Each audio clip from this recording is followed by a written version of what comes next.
Le dossier du jour sera exploité tel qu'annoncé par Benita Mouini, qui est déjà avec nous. Benita, bienvenue. Merci Piombo. Aujourd'hui, vous nous parlez tel qu'annoncé de la prime des joueurs en République démocratique du Congo. Mais commencez d'abord par éclairer la lanterne de l'opinion sur la grève qu'aurait déclenchée, la grève de la faim qu'auraient déclenché donc ces joueurs des Léopards après plusieurs jours d'attente de leur prime. Avant tout, parlons du montant de 1,146 millions de dollars américains qui a été décaissé en faveur de Léopard A' de la République démocratique du Congo. Une nouvelle qui a causé tant de rumeurs dans le rue de Kinshasa, capitale de la République démocratique du Congo.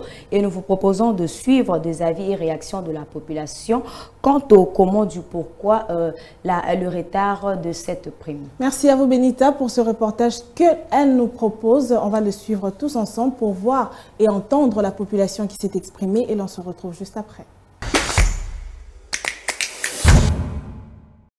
Parfois, les sports ici en RDC sont trop négligés. Gérer, c'est prévoir. Quand vous gérez, vous devez avoir la mesure de prévoir certaines choses, bien que la mauvaise planification. Il faudra simplement restructurer les choses. Il faut faire ce qu'on appelle la restructuration du leadership au niveau du ministère. Pareil, ils ont procédure rebelle les kakana. Tantôt, il y a le ministère du sport. Le ministère du sport a dû APC, a commis le ministère de la finance.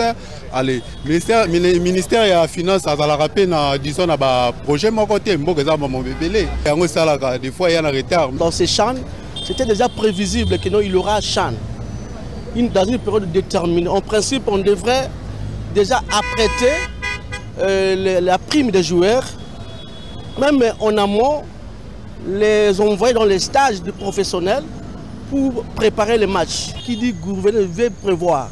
Il n'y a pas de bonne gouvernance, on est prêt à la va-vite, on fait avec précipitation les choses. Mais si on avait déjà programmé les choses, on pouvait déjà décaisser le montant attendu pour les joueurs. Tout travail mérite salaire. Hein? Tout travail mérite salaire. So, ça, il me semble que ça